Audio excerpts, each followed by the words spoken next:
যদি চূড়ান্ত ভোটার তালিকা তৈরি করতে নির্বাচন কমিশন ব্যর্থ হয়, তাহলে আগামী 23শে মার্চ সোমবারের দিন রাজ্য জুড়ে আমরা স্বেচ্ছায় সাধারণ ধর্মঘট পালন করব।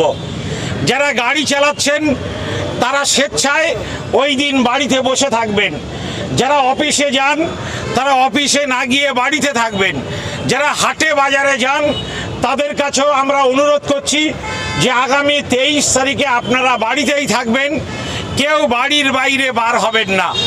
আশা করি যে সেই স্বেচ্ছায় সাধারণ ধর্মঘট শুধু সাধারণ ধর্মঘটের রূপ নেবে না, সেটা একটা বাংলা বন্ধের রূপ নেবে।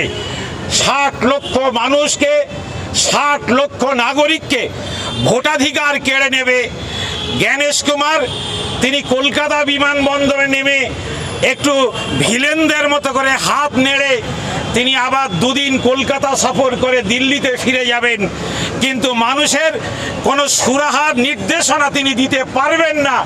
আর বাংলার মানুষ রাস্তায় নামবে না, বাংলার মানুষ প্রতিবাদ করবে না, বাংলার মানুষ সোচ্চার হবে না, এ জিনিস কিন্তু চলতে পারে না।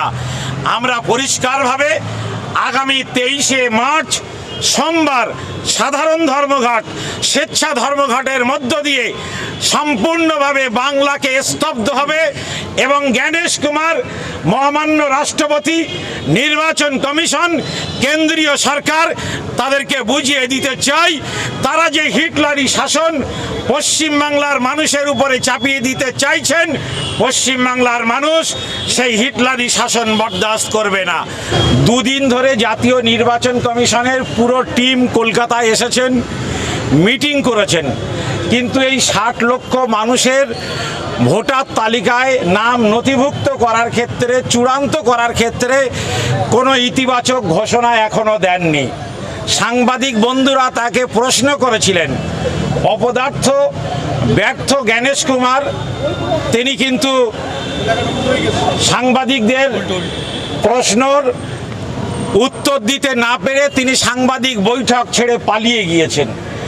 এই অবস্থায় বাংলাকে যেভাবে একটা খারাপ পরিস্থিতির দিকে ঠেলে দেওয়ার চেষ্টা করছে, তার বিরুদ্ধে বাংলার মানুষ নীরব থাকতে পারে না।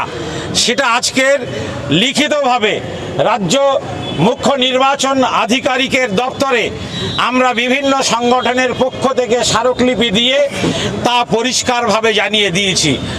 আরও পরিষ্কারভাবে আমরা জানিয়ে দিতে চাইছি আপনাদের মাধ্যমে, যদি আগামী 15 মার্চের মধ্যে চূড়ান্ত ভোটার তালিকা না আসে এবং এই 60 লক্ষ মানুষের নামের স্ট্যাম্পটা সরিয়ে, বিচারাধীন সরিয়ে যদি চূড়ান্ত ভোটার তালিকা তৈরি করতে নির্বাচন কমিশন ব্যর্থ হয়, তাহলে আগামী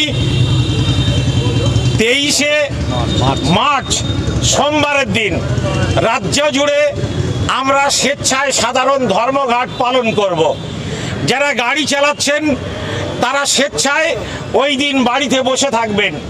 যারা অফিসে যান তারা অফিসে না গিয়ে বাড়িতে থাকবেন।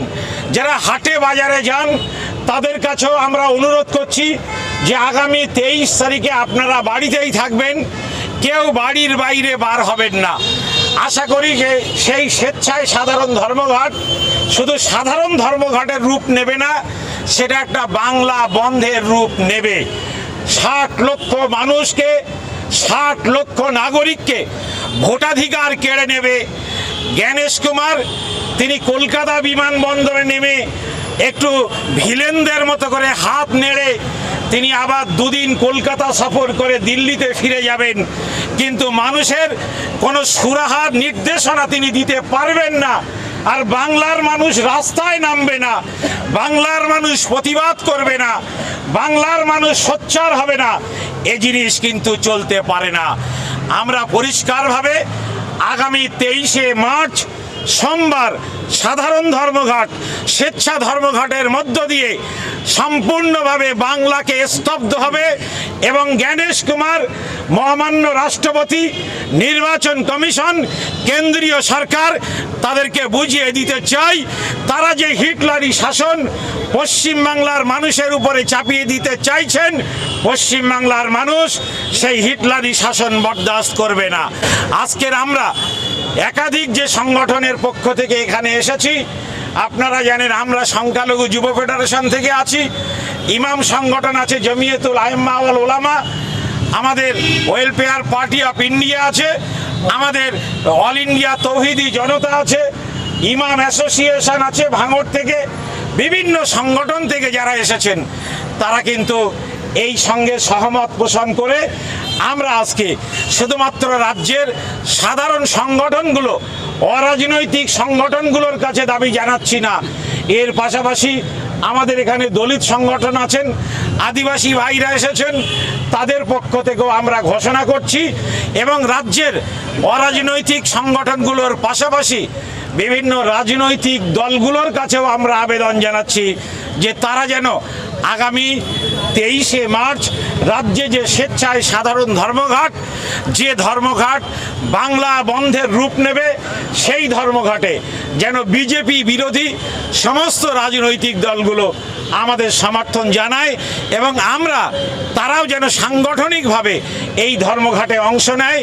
আমরা রাজ্যের বিভিন্ন যে রাজনৈতিক দল আছে, সামাজিক সংগঠন আছে, ধর্মীয় সংগঠন আছে, অরাজনৈতিক সংগঠন আছে, মানবাধিকার সংগঠন আছে, সমস্ত সংগঠনের কর্মকর্তাদের আমরা চিঠি দিয়ে এই স্বেচ্ছায় সাধারণ ধর্মঘটে অংশ নেওয়ার আবেদন জানাই। টিকা থেকে নাম বাদ দেন ও ইচ্ছাকৃতভাবে ষড়যন্ত্র করে পশ্চিমবাংলার 60 লক্ষ মানুষকে ভোটার তালিকার বাইরে রেখেছেন। মহামান্য সর্বোচ্চ আদালত সুপ্রিম কোর্ট বলেছেন যাদের নামের বানান ভুল আছে তাদেরকে ভোটার তালিকায় নাম রাখতে হবে, তাদেরকে হেনস্থা করা যাবে না। মহামান্য সর্বোচ্চ আদালতের এই রায়কে অবজ্ঞা করে যাদের সামান্য নামের ভুল আছে তাদেরকে পর্যন্ত আপনারা দেখেছেন এরকম 60 লক্ষ মানুষের নামকে বাদ দেওয়া হয়েছে। আমাদের সঙ্গে একজন বোন এসেছেন, তিনি একজন দলিত মতুয়া মানুষ, তার আপনারা জানলে অবাক হবেন 2002 সালে ভোটার তালিকায় নাম আছে, তার কাছে ভোটার পরিচয়পত্র আছে, তার কাছে আধার কার্ড আছে, তার খাদ্য সুরক্ষার কার্ড আছে, অথচ ওই বোনটিকে আজকের চূড়ান্ত ভোটার তালিকায় ডিলিট হিসাবে তাকে দেখানো হচ্ছে, কোথাও মৃত হিসাবে দেখানো হচ্ছে। এই দায়বদ্ধতা কার? বাংলার জীবিত মানুষ, ভোটার তালিকায় তাদেরকে মৃত হিসাবে চিহ্নিত করা হয়েছে। এই দায় কি জ্ঞানেশ কুমারের নয়? বাংলার মানুষ যিনি জীবিত আছেন তার নামটিকে ডিলিট করে দেওয়া হয়েছে, এই দায় কি ইলেকশন কমিশনের নয়? এই দায় কিন্তু ইলেকশন কমিশন এড়িয়ে যেতে পারেন না। জ্ঞানেশ কুমার হাত আর কালো হাত দেখানোর কোনো অধিকার বাংলার মানুষের নেই। বাংলার মানুষের শুভেচ্ছা তার কাছ থেকে শুভেচ্ছা চান না কেন? জ্ঞানেশ কুমার একজন স্বাধীনতার পরে ব্যতিক্রম, তিনি নির্বাচন কমিশনার, যিনি একটা নিরপেক্ষ ভোটার তালিকা তৈরি করতেও ব্যর্থ হয়েছেন। তিনি অন্য রাজ্য থেকে রোল অবজারভার নিয়ে এসেছেন, অন্য রাজ্য থেকে মাইক্রো অবজারভার নিয়ে এসেছেন। মনে হচ্ছে যেন পশ্চিমবাংলার আর স্বাধীনতা নেই। যেমন ব্রিটিশ সাম্রাজ্যবাদের হাতে ব্রিটিশরা গোলামি করছিল, এখন জ্ঞানেশ কুমারদের হাতে বাংলার মানুষকে গোলামি করতে হবে। জেনে রাখবেন, এটা মাতঙ্গিনী হাজরার রাজ্য বাংলা, এটা নেতাজির বাংলা, আমরা এটা নজরুলের বাংলা, এটা রবীন্দ্রনাথের বাংলা। এই বাংলার মানুষ নির্বাচন কমিশনার জ্ঞানেশ কুমারের হুঁশিয়ারিকে কিন্তু পরোয়া করেন না। আমরা আছি, রাস্তায় থাকবো।